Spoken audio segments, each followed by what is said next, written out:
Hi, I'm Diana. And I'm Zach. And we are The Farrier's Bellows, a podcast dedicated to bringing you games and tools to take your adventures further. We're going to be talking about non-traditional indie RPGs, some that have been around for years, others that are newer, to take you beyond the ordinary. Today, join us as we mix up Molotovs in Grey Ranks.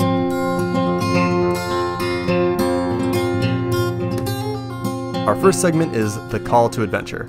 Grey Ranks is a game by Jason Morningstar. It was published in 2007 by Bully Pulpit Games. It is a historical fiction game set during World War II, in which the players are teenage Polish partisans fighting against German occupation in the 1944 Warsaw Uprising. It is a GM-less game built for 4 players, in which you are going through chapters that are based on real historical events to experience the pre-uprising, during uprising, and post-uprising of the Polish government in exile's attempts to reclaim Warsaw and Poland in general. There's those 10 segments. In each segment, you have 2 moves that you are doing. You are doing a mission move where you're creating a scene for one of the other players. You're not creating it for yourself. So that's where you take on that GM role, and that kind of pushes the plot further, I guess. But there's also there's a personal scene that you set for yourself where you explore those teenage desires and goals that you have for yourself, because you are playing 15 through 17-year-olds, and a big part of this game is exploring those teenage feelings that would come along with being a 15-year-old in Germany-occupied Poland. We'll talk about how well or how not well it handles those topics, but it tries to blend them through those 2 moves that you do every round. For each chapter, you have 2 goals. You want to succeed or fail at your mission, which is what your squad is attempting to do together, right? To try to resist the Nazi occupation. And you do that by each setting forth a die and rolling. And if you are over a target number, the mission succeeds. Yes, despite whether or not your individual scene was successful or whatever, that doesn't play a role in whether or not the mission is successful. That mechanic doesn't apply to your personal scenes. Your personal scenes, you just roll. You have a different target number, you roll a different thing. Well, your personal scenes you set up for yourself. Right. You put forward a die and you roll individually to see if you fail or succeed. Correct. And depending on the results of that chapter, your character's personality begins to change as it is affected by wartime occupation. This sounds like a really good transition into talking about some of the things that we liked and didn't like. And that personality change, there was a mechanic for that that I know you really enjoyed. Yeah. The way that you keep track of your character's emotional state is through what is called the grid. And that is a sheet of paper with a 5x5 grid of all these segments. And they are on 4 axes of love, enthusiasm, exhaustion, and hate are the 4 sides. Based on how your mission goes or your personal scene go, your character over the course of the game moves towards these sides. So if you lose your mission and you lose your personal scene, you start moving towards hate. If you win your mission but lose your personal, you start moving towards enthusiasm, and so on. And I thought that this was an excellent way to visualize your character's emotional state. These are 4 very clear, important emotions that are going on for A, teenagers, and B, people in wartime. Right. So being able to visualize that so clearly was very handy for role playing. It was very easy to see, well, this is where my character is. This is how my character is feeling. They are exhausted and full of hate. And how do I interpret that in this scene? How do I interpret what's going on through that lens? Yeah, I enjoyed the visual representation of not just where my character was, but where everybody else's characters were, and interpreting their movements based on what happened in the scene. If someone died or if somebody got injured, like being like, yeah, it would make sense that I'm going to move closer to hate, or that I'm going to move closer to this extreme emotion or something like that. I really enjoyed playing around with that map and having that map influence my character's next scene. One of the things that the map does as well is it tells you what die you can pull from to make your next moves. One of the things that I really liked is that each die was associated with a specific outcome. So if you wanted your scene, your individual scene, to be a great success, you would put in a D4. You always had that D4 available to you. You could always do that. But D4s don't really add a lot of numbers to the overall success of the mission. And some of those mission goals are really high numbers. So you don't always want to be putting in that D4 for an always successful mission. But if you put in a D10 or a D12, something catastrophic is going to happen during your scene. The mission might be more successful, but you are at a greater chance of having something horrific happen to you. I don't even think you're at a greater chance. I think it does happen to you. Yeah. Regardless of what you roll. Yeah. So someone close to you dies or something horrific occurs. And so playing with that secondary purpose of the dice, the secondary... It's not purpose. It's not the word I'm looking for. Well, yeah, because they do two things, right? Yeah. For the missions, for the personal scenes, they right, yeah, don't. It's different, yeah. But for mission scenes, the dice do two things. They contribute to rolling to see if the overall mission is a success for the group. And for that, you want high numbers. But they also determine the direction that your individual scene within that mission goes. Right. And for that, you want low numbers. You want low die sizes. This is a vignette game, so it's all about kind of just describing and role-playing very free form your moments, and then you just roll to see what the results of that moment is. Right. So when you are putting in high die sizes, narratively, really bad things are going to happen, but mechanically, you're more likely to get a success. Right. I really enjoyed playing with that dynamic, like knowing that I'm putting my character in this grave danger, but overall, this mission is going to be more successful because of my sacrifice, because of this thing that's happened. And I think that played a huge role in the buy-in of the war aspects of this game. Kind of getting my head in there and recognizing, like, you go into this game knowing you're going to lose. You know the end of this game. And so making these sacrifices help, like, deciding to put in that D10 or that D12 help you kind of buy in to, I'm going to make this personal sacrifice for the better of the group, even though, like, out of game, you know it's not going to actually help the group. It's not getting there.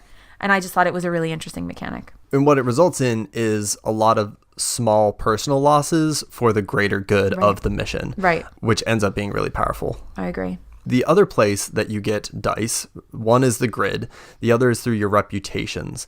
And that was something else that I really liked. Your reputations are how the other teenagers in your squad view you. Right. And those reputations evolve. So at the start of the game, you get a D4 for your objectively negative, or I guess subjectively negative, reputation. So it might be like lazy. The reputations that you have are given to you by the other players.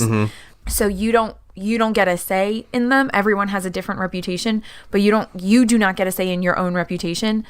Everybody else decides that you're a lazy character, or that you're an ugly character, or that you're a nervous character or something. Everybody else is deciding that for you, and then that becomes a part of your character that you then have to work with. Yeah, your character creation is very collaborative. Your reputation is determined after everyone has had one mission together. Correct. So everyone gets to see kind of how you perform, and so you can kind of try and steer people towards a direction if there's a type of character that you want to play. And the interesting thing is the way they interpret your character is inevitably through two negative traits. And when that trait comes out negatively in a scene, you get a D4 for it, which is really good if you want to put that towards your mission scene. Well, sort of good, right? It's not going to help the mission do better, but it's going to help your scene go better. Right. But it doesn't help very much in your personal scenes, especially not towards the end. But what's good is that your reputations evolve. They grow as you survive the war. Your reputation starts to get better and better, and you start to have higher dice available for your reputation. I think that it worked really well towards showing the growth of young people, especially in those tumultuous years of 15, 16, 17. Right, yeah. Shows how self-reflection and tumultuous you can be, because you can also regress in your reputation. You can, like, if you're going from lazy to, say, thoughtful, you always have the option to go back to lazy. Yeah. And I thought that was a really good, powerful way of looking at your character, right? These in combination with the grid, you have this really clear depiction of your emotional state and this really solid path for your character's values. And kind of going along with that growth, it's not really going along with the growth, but it's something I'm going to call out that I liked. At the end of every mission, the mission leader, which is decided by the person who had the idea for the mission, it's not really anything more complicated than that. The mission leader decides to single out a person, and that person has to move twice on the grid. And that mechanic of singling somebody out, I thought was really interesting. The way that you can use any reasoning you want to single somebody out. It can be anything at all. And you don't have to, you can explain yourself, but you never have to defend yourself for why you've chosen that person. But the way that we ended up using it is we picked the person who was the most affected by the mission or the scene. And I thought it was a really good use of singling somebody out. And I thought it was a really interesting mechanic. And for us, so on the corners of the grid are these extreme emotions. And if you hit the same corner twice, you're out of the game. Like, your character's out of the game. And for us, when we singled people out, people got pushed into those corners more, which I think makes sense. If you are a 15 through 17-year-old experiencing war, and not just any war, but German occupied Poland, like, and you don't get to be a part of the actual army fighting them, you just have to be mischief makers, but you're seeing all this horrible stuff happening while also being a teenager. I think it makes sense that you'd be pushed into those extreme emotions pretty quickly and with some sort of frequency. And so the singling somebody out, that mechanic helps that process. And I just thought that was a really interesting mechanic. I don't know that it's unique to this game, but I thought it was a really, really interesting way to bring home the feel of this game, like what you're supposed to walk away from, like the horror. I think it brings. I think it helps bring that out. And the four corners are: at the corner of love and enthusiasm is martyrdom. At the corner of love and exhaustion is nervous breakdown. At the corner of exhaustion and hate is suicidal depression. And at the corner of hate and enthusiasm is derangement. Which, again, like, when you're looking at your character and looking at, like, what corner they're moving towards, it's very easy to visualize their emotional state. Yeah. Right? Absolutely. When a mission finishes and the mission leader needs to pick somebody to single out, it's very easy to be like, oh, it would actually make a lot of sense for you to be moving towards martyrdom this round. So I'm going to pick you. The rules also explicitly state, yeah, like you said, the leader can give an explanation, but they do not defend their answer. Yes. Or their selection. It can be anything. You can use it as a punishment. You can use it as a bribe. You can do whatever you want in or out of game to kind of explain or justify singling somebody out. Yeah. Which I think is very interesting. Yeah. I definitely think that it plays into the concept of, like, how wild teenagers' emotions are and how volatile they are, especially under traumatic circumstances like this. Absolutely. Another thing that the grid does, so the grid serves a secondary feature called the situation. At the start of every chapter, everyone looks at where they are on the grid, and that determines a list of elements that they get to choose from to add to the situation, which is basically the things that are going on at that time period. And players can choose to incorporate them or not. I feel like we, for the most part, try to incorporate at least 3 out of 4 situations for every chapter. Yeah, I agree. The situations, I found them to be really good idea jump starts.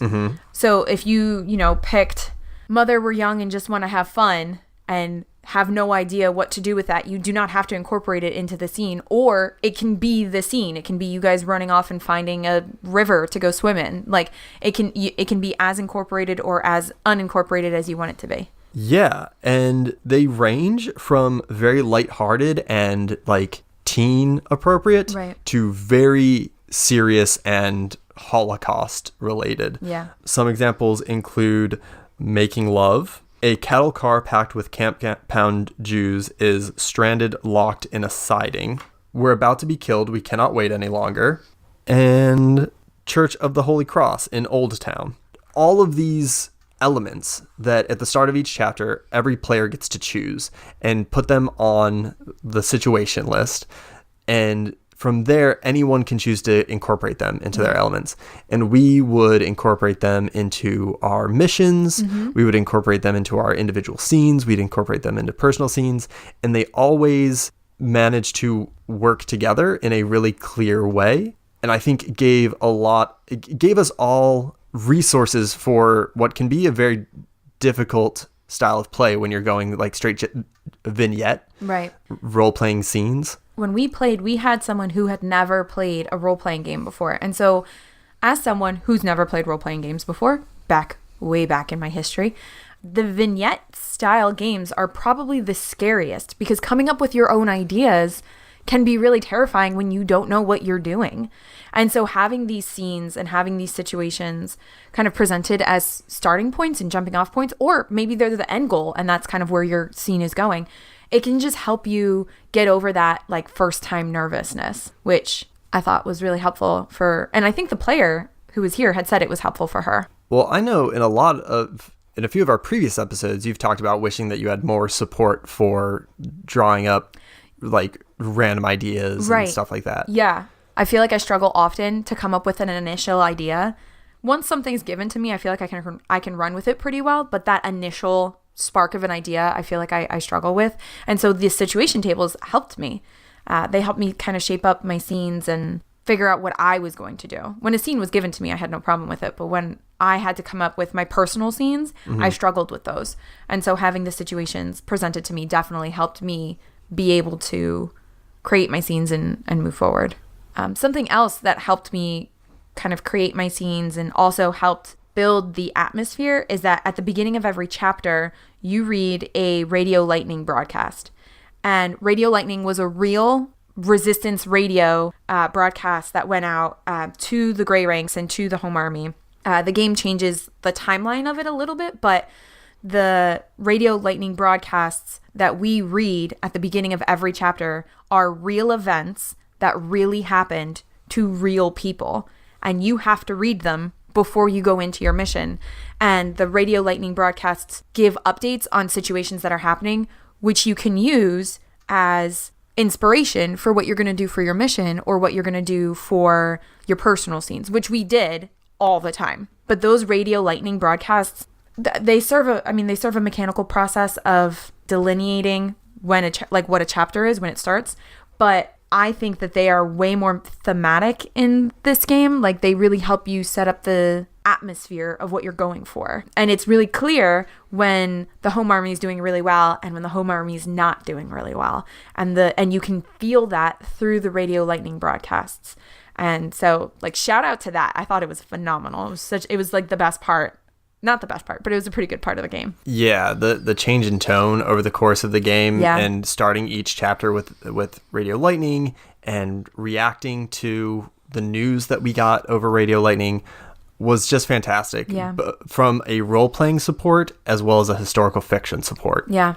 Another thing that I really liked was the aspect of the thing you hold dear. Characters in Grey Ranks are pretty basic. Yeah. You have your name, your pseudonym, your reputations, and the thing you hold dear, and your hometown, like your home district. And the thing you hold dear is the thing that your character cares most about. And you choose from a list including family, faith, friends, first love, city, country, I think. The thing you hold dear is represented by a physical object. And that could be a person in the case of like family or first love, or it could be an inanimate object. I think the example in the book is a pacifier pinned to their shirt to represent faith. Yeah, it represents their faith because it was given to them by a nun. Mm-hmm. When you start the game, you can use the thing you hold dear to either re-roll a die or change the die size to a D12. And you do that by invoking it. Once you invoke the thing you hold dear, anyone else at the table can do the same thing mechanically by either threatening the thing you hold dear or destroying it. And I found that really powerful because while your reputations are growing as like a thematic representation of you growing up and maturing, the thing you hold dear is doing the same thing but for the horrors of wartime. Right. And the horrors of being occupied, right? Slowly, the things that you care about, you are going to lose. Specifically, the one thing that you care about most is at risk. I think 2 of the 4 of us lost ours. Completely destroyed, yeah. Were completely destroyed. Wait, was yours? Mine was completely destroyed. I completely lost my faith. Right, mine didn't. No, yeah. I managed to keep mine. I completely lost my faith throughout the mission, and our newest player, who was brand new to gaming, had the best destroyed thing they hold dear. Her family just gone, completely and totally gone. The person she was when she started and the person she was when she ended were completely different people because of the thing you hold dear, because of the reputations, because of the horrors of war. Like, totally different person, which makes sense. Yeah. If you're in a war zone. Can we talk about an amazing bit of synergy that included the thing, that character whose pseudonym was Elf, the thing Elf held dear, the situation table, and the radio lightning broadcast? Oh my gosh, yeah. So we had on the situation table, it was St. Lazarus Hospital. I think the situation was St. Lazarus Hospital refuses to capitulate to the Nazis or something like that. Right. We had this really rough mission, and Elf, whose thing they held dear was her family. And so they ended up threatening their family by she only had her brother left, and her brother got hurt in the middle of the uprising, and got sent to St. Lazarus Hospital. Just determined it because it was on the situation list. She was putting in a D12 and needed to really hurt something, and that's what she decided on. We drew the radio lightning broadcast, and the broadcast says Nazis have taken over St. Lazarus Hospital and executed all of the injured there. And we read this and just looked up from the page, and all of us just looked at her, and she was just like, cool, my brother's dead. And it was this amazing, heartbreaking coincidence of these elements working together in the best and worst way. Yeah. Which is, I don't know, it's how life goes. It's how war goes, right? Like, you think you're taking him to this safe space for him to get saved, and the bad guys come in and murder him anyway. And it was heartbreaking, and it was wonderful, and it was sad. And it was a huge turning point for that character, for Elf. Yeah. It's a huge, huge turning point for her. Do you want to move to things that we had questions about? Sure. What's something that you had a question about? My question, it comes from the fact that this is a really different kind of game. The mechanics are really different. The way you use dice are really different. And so my question is there a way to speed up the setup and explanation of this game? It took us 2 hours to explain this game and create our characters, which is huge. That's a huge chunk of time that took into not even truly playing the game. I don't know if there's a way to speed that up. I don't know if there's a way to make that go quicker. Obviously, if we play with the same 4 people, we won't have to spend 2 hours because we will have already done it. But if you want to introduce this game to people, how do you make that go faster? Yeah, and I agree. I wonder how much of that is us and how much of that is the game. Right. Full disclosure, we played a one-shot version of the game, which is not the recommended way to play it. The game recommends that you play it over the course of 3 sessions. Yes. So if we were playing 3 sessions, it might be normal for setup to take 2 hours. Like that might be a totally reasonable thing. Like, yeah, because it's a bigger time commitment on your part. I've played games where character creation takes 3 hours. Like, that's not unusual to me. But I would still want to. There's so many moving parts that even though they work very clearly once you're into it, it takes a while to lay out how exactly they all work. Right. I feel like it's the explanation of the game before you really get started that took the longest amount of time and is the thing I'm wondering if we can speed up. I mean, I read the rule book and I had to read it twice before I felt like I had sort of an idea of what I was doing, because there are so many moving parts and there are so many things that are contingent on other things and things that are different in this scene but not in that scene. And so I feel like that is going to be a big obstacle for people who want to play this game and maybe are new to GMing or new to this sort of game. Having to read the rule book several times before you even feel like you kind of understand it, and then having to taking an hour and a half to explain it to other people is daunting. That's just daunting. Yeah. I should say that this game does, in actuality, in play, have fewer moving parts than a lot of other games. It really does. It just feels like a lot when you're going over it. It does. It feels like there's 1,000 parts, but once you start playing it, you're like, oh, there's 2. Or something. Like, yeah. It looks big. It's like, I don't know, a very complicated jigsaw puzzle with only 2 pieces. like an illusion. You know those like illusion posters? I feel like that's what this game, the rule book is. It's like an illusion poster.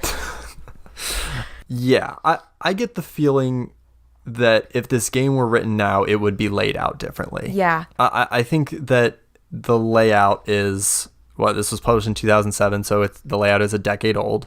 And it feels very normal to me for that sort of time period, but it feels a little difficult to parse. Yes. With all of the different parts right now. And I wonder if it would be laid out the same way. My question is, I wonder if this is a game that you can be good at.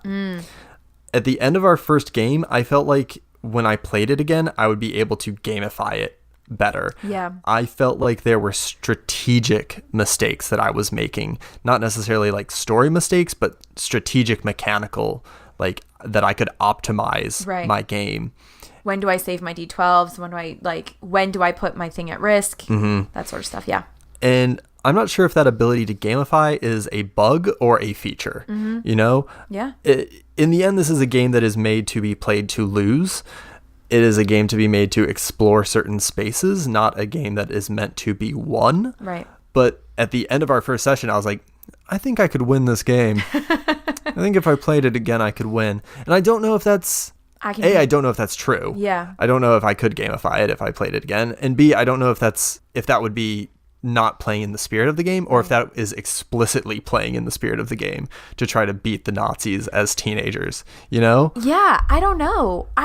Every time you play this game, it's going to be different, even if you play with the same people, just because everyone's going to be in a different headspace and it's going to affect them differently that day, you know? But I am extremely competitive, which is why I have stopped playing games in which I can be competitive, because I'm bad at it. I'm not good at games. I'm just not. And so I get competitive and then I'm a sore loser. But that I want to be the best Grey Ranks member who does the most mischievous things and dies the least. I could see that coming out. You know what I mean? Mm-hmm. But you're going to lose. Yeah. They're going to lose. Like, knowing that going in, I think that changes whether or not you want to be good at this game. Maybe not whether or not, but like the level of desire for it. Yeah. Anything else that stood out to you? I really liked that other people set up your mission scenes for you. I really liked that people kind of dropped you in, like the Google Maps guy, like just kind of dropped you into a place and were like, all right, you're here. What do you do? You have to figure out what your character is going to do, and you have to figure out how the world's going to manipulate around you, and the players at the table are going to help you figure that out. I really liked that. I thought that was a really good way to explore this world and explore this topic. Yeah, I agree. I think in maybe broad strokes, it is a very simple approach to GMing, right? Because you're setting up another player's scene, you're giving them a problem, and then you're saying, what do you do? And they are putting forth one of their dice and answering you. Right. And just saying it goes good or it goes bad, and just describing it. Right. It is not terribly mechanical. It involves a lot of just discussion and conversation and painting a scene. Right. And I liked the way that worked. I really liked it because it lets you play with your comfort level of storytelling. If you want to act out the scene completely and totally, you can. If you want to be like, I do the thing, you can try to stop me, but I'm going to do the thing. Then that can be how your scene goes. And I think it's a nice way for people, especially people who might be, because we had a new player, I think it could be really beneficial, or I think it was beneficial for our new player, because she kind of got to play around with GM styles as we went through the game. Yeah, and I think that's a strength of vignette style play, is that you can slip in and out of hey, I want to do this scene. Do you want to play X Right. while we do YZ? Or if you just want to narrate the scene, you're free to do that. Right. Yeah, one thing that stood out to me specifically in the book is the margin notes. There's a lot of historical support in the margins, much of which takes the form of real notes by Hans Frank, the Nazi governor general of the Warsaw area. Seeing those helped me understand exactly what we were dealing with. Right. Yeah. It helped me understand the context of the occupation. There was also marginal notes including real Grey Ranks members, examples of real children who served in the Grey Ranks and what they did and what became of them. And that historical support in the margins really helped me understand what was going on in the game and what the game was saying. I agree. I totally agree. I think reading about the real members of Grey Ranks and what they did really helped me flesh out my character and understand kind of why this game was made in the first place. I really liked that the book gave you historical context. Like the first dozen or so pages, it's like a history text. It's explaining all of it and it's giving you context. And I thought that was a strength of the rule book. No, I agree. The rule, well, we're going to talk a lot about that in like a minute. Yeah, we are. But the game is about 140 pages, and the first 26 pages are all historical context. Right. And yeah, it's really helpful. It's really important for the style of game, and it worked really well. Yeah.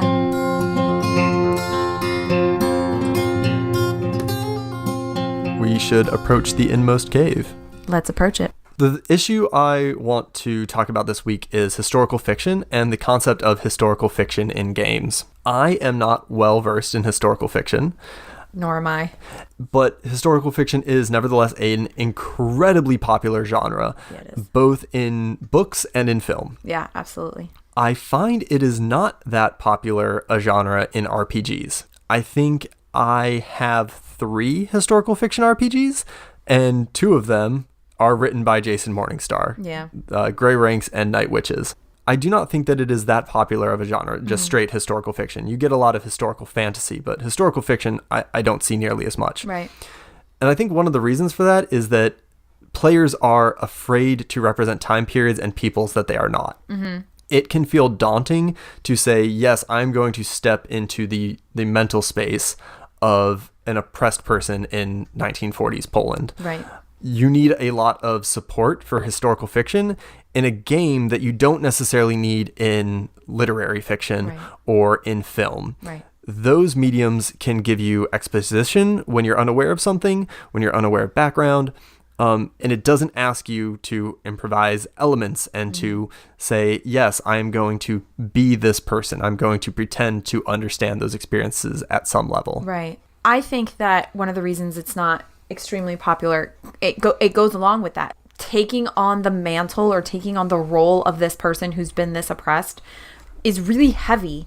And with something like this, there's going to be carryover once the game is over. That heaviness happened to you, right? Like you weren't in war-torn Poland, but you pretended that you were and you lived in that space. And so having to come down from that can be really scary. And if you're not with a group of people who understand that you're gonna need decompression time, that you're gonna need to talk about this, or you're with people who maybe don't need as much as you do, it can be really scary, it can be really daunting, and it can be overwhelming knowing this is going to be a really heavy game, this is going to be a really heavy experience for me, and I'm not going to be able to process it afterwards. I mean, that's some generalizations, but I think if you're not focusing on that, if you don't know that that's going to be a part of your game, this can be a really scary experience, and that might be why people don't kind of gravitate towards games like this. Yeah, I think especially in historical fiction where you are playing real people in a real time period, there's an element of vulnerability that you need to lean into and accept and explore that probably, especially in the past, a lot of gamers have not been comfortable with. Right. But I also think all of those reasons are why historical fiction is such a rich field for RPGs. Oh, yeah. not least of all because I think it's absolutely necessary that we play historical fiction RPGs. I think RPGs are maybe the best medium for evoking empathy in its audience because, like you said, bleed can be so heavy and so powerful. And I know for us playing this, we had a pretty significant decompression period. Yeah.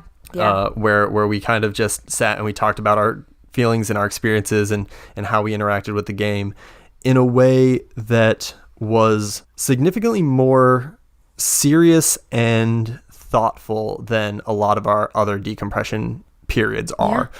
I think done well, a historical fiction role-playing game allows us to understand situations that we couldn't otherwise understand. Yeah. Not in a way that is trying to replicate or authentically understand those experiences, but in a way that is trying to emulate some semblance of sympathy or empathy or basic better comprehension of the small, minute elements of history that are so important, especially in 2019, for people to understand. Yeah.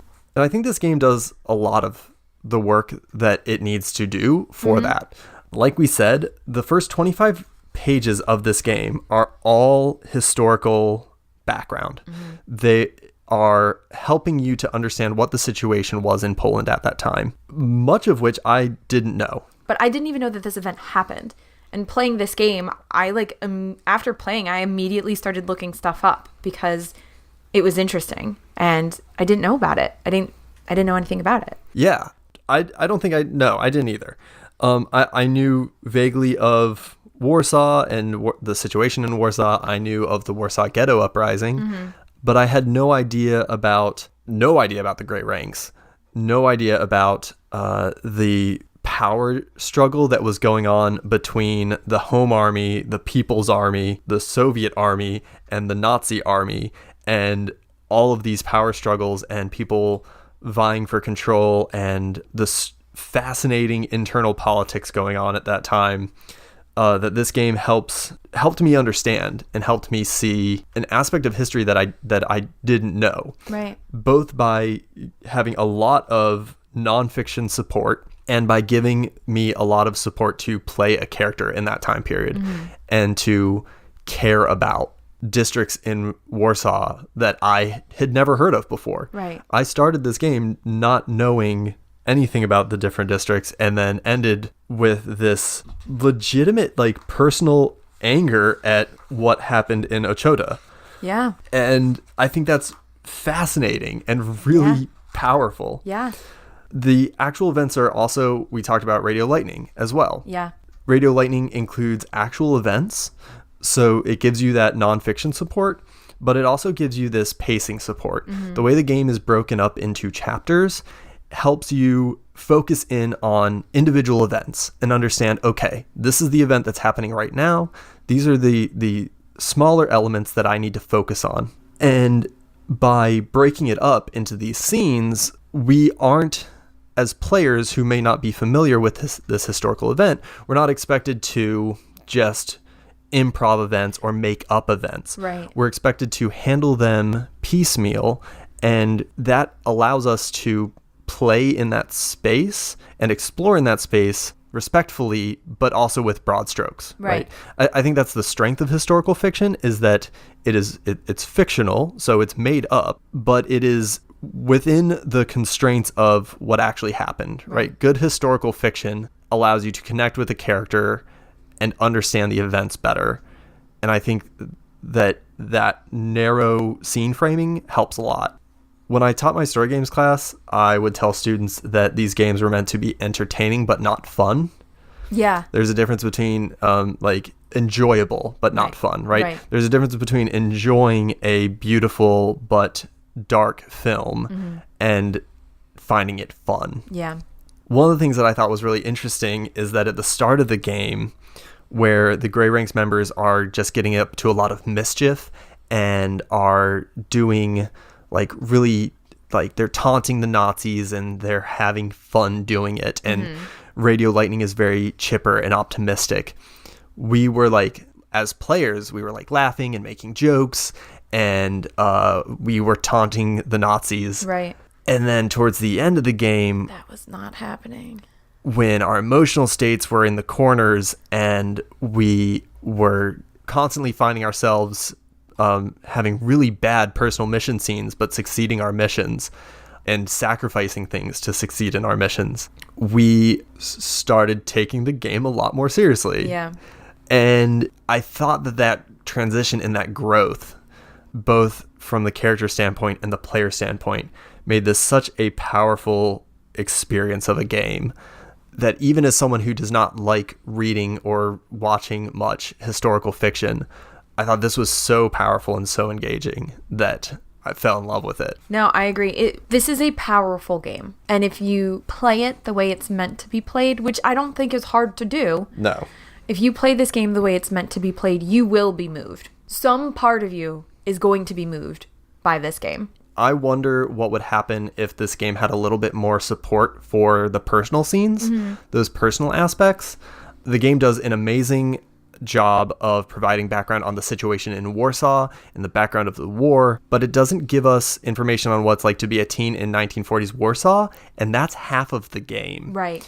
I would have loved to have more support for the personal scenes, especially if this could include some discussion of pop culture, what the Grey Ranks were engaging in outside of the war, because we are asked as players to engage with what these teens were engaging with. Right. And I didn't really know.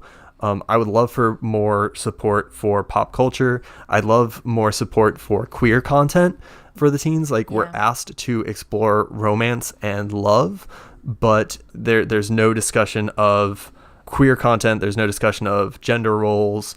Or actually, no, there is a little bit in a sidebar where it talks about how the girl guides, the women in the Grey Ranks, were expected to do everything that the boys did.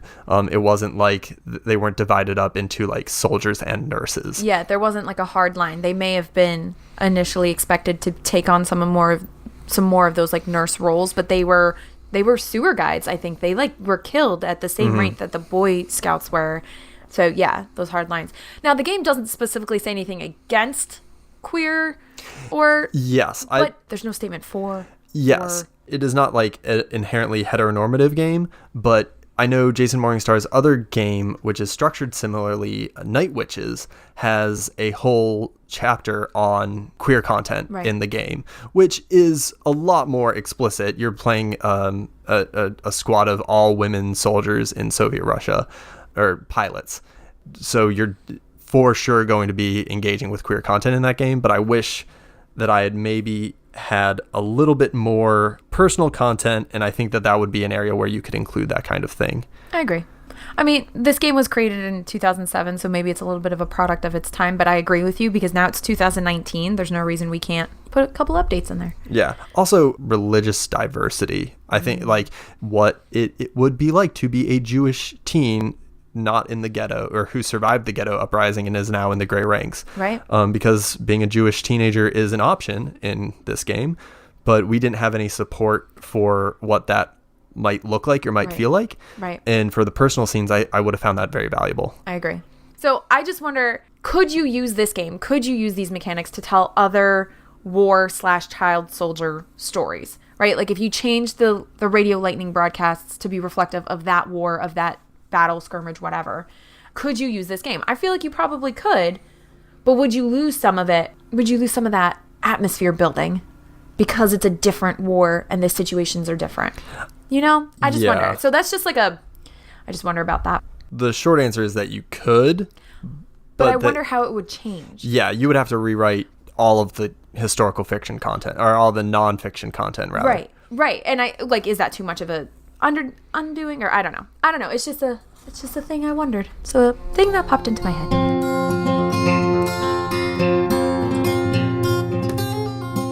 Speaking of other things that pop into our head, our third segment is Return with the Elixir. Good segue. Very good segue. So Zach, are there any other media that that you think kind of explore these ideas? I had a really hard time with this one as someone who is not well read in historical fiction. I felt like I had a bunch of stuff that was on the tip of my tongue, but I couldn't quite place it. But I did come up with two that I think do similar things pretty well. The first is a video game called This War of Mine. And in This War of Mine, you are playing as civilians during a fictionalized modern day war. And you are trying to survive. You're just trying to survive as a group of civilians, while your city is under siege. And you're going out into the city to try to scavenge for supplies. You're trying to keep yourself safe. You're trying to get food and water. And it is a very dark game that I've played a few hours of and found really intense and very, maybe more powerful than the game itself was intending to be.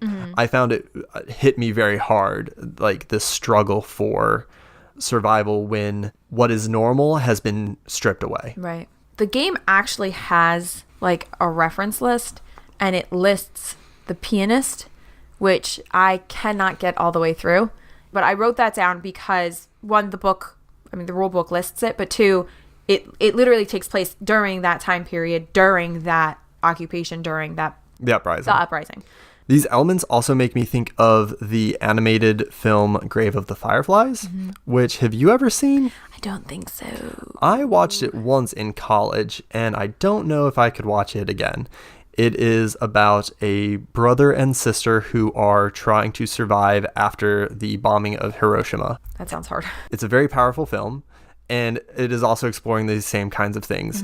Children trying to survive in wartime. They are not active resistors like they are in Grey Ranks or in This War of Mine, but I think in terms of thinking about historical fiction, thinking about children and exploring these same themes of growing up in wartime or trying to grow up in wartime, Grave of the Fireflies is a very powerful film that does similar things beautifully and heartbreakingly. The only other thing that I could think of was Cold Mountain, the movie with Nicole Kidman, and not because it takes place anywhere near Poland, because it doesn't, but I thought of it because of Nicole Kidman's character's growth. So the movie's about Nicole Kidman and her lover who goes off and is conscripted into, I don't know if he actually is conscripted into the Civil War, but it's the Civil War. And it's about them growing and coming back together. It's a love story. But the reason I put it on this list is because of Nicole Kidman's character growth. She starts off spoiled and coddled and never having to really do a whole lot for herself. And this war happens and completely changes her life. And she has to change, or she will be eaten by this war, essentially. And she does. She grows and she becomes this person that's very different than the way she started. And I think that it touches on that aspect of the personal scenes and of the growth that this game tries really hard to get you to do. I almost want to also really quick give a plug to Pride of Baghdad, although I don't know if that is oversimplifying or going way too far in the spec fic aspect of it. But Pride of Baghdad is a gorgeous graphic novel by Brian K. Vaughan about a group of lions trying to survive the bombing of Baghdad by the United States in, when was that, 2002, 2003? You are looking at the wrong person. That goes way harder into like spec fic, but it is mostly historical fiction and is also gorgeous and sad. Yeah. What's the story that you'd like to tell with this game? So I touched a little bit on it before, but kind of focusing in on the ages, I think it would be really interesting to play this game as a group of 15-year-olds. Those people, the kids who are who engage in more dangerous behaviors because they don't know differently. Because they're still pretty young. Have you ever talked to a 15-year-old? It's been a long time. God, they're awful. I mean, all kids are awful. What grade is 15? 15's like 9th, 10th grade. Oh, okay. Right? So it's been like 2 years since I talked to a 9th grader. Yeah. Anyway, they're awful. All kids are awful. But engaging in dangerous behavior is absolutely a developmental thing that happens at that time. So I think it would be really interesting to play as a group of 15-year-olds in the Grey Ranks. Yeah. Like, how do you play that? Your mischief is worse. Your behavior is worse. Like, you're taking these risks you don't need to take. I just think it would be a really interesting story. You have a face. Yes. Sorry. I just thought of another one. Persepolis. Oh, yeah. For sure. God. The graphic novel and film Persepolis, as it's actually nonfiction. Yeah. There's not a lot of active war, but it is like tumultuous government upheaval and trying to grow up in that scene. Yeah, I don't know why we didn't, because we both read that. Yeah. Which is very rare for me. Sorry, I just sidetracked. But yes, you're absolutely 15-year-olds and how tumultuous and insane they are. Right. I would like to tell a story, I think, about siblings. And the game mentions that most groups, most squads of the Grey Ranks were composed of people who were spread out throughout the city. But one of the things that I kind of struggled with in our game is that we were not very close-knit. No. We would do our missions together, and even then, a lot of the time, we would kind of split up. Right. And we'd be very loosely tied together. I think when I played this again, I would really want to find reasons for us to be a lot more tight-knit and to have a lot more personal scenes together. Yeah. And interact one-on-one a lot more, or not necessarily one-on-one, but as a group a lot more, as an ensemble. Yeah. I'd be very interested in seeing a Grey Rank squad that was much more tight-knit. That started off that way. Yes. Yeah, I agree with you. 100% I agree with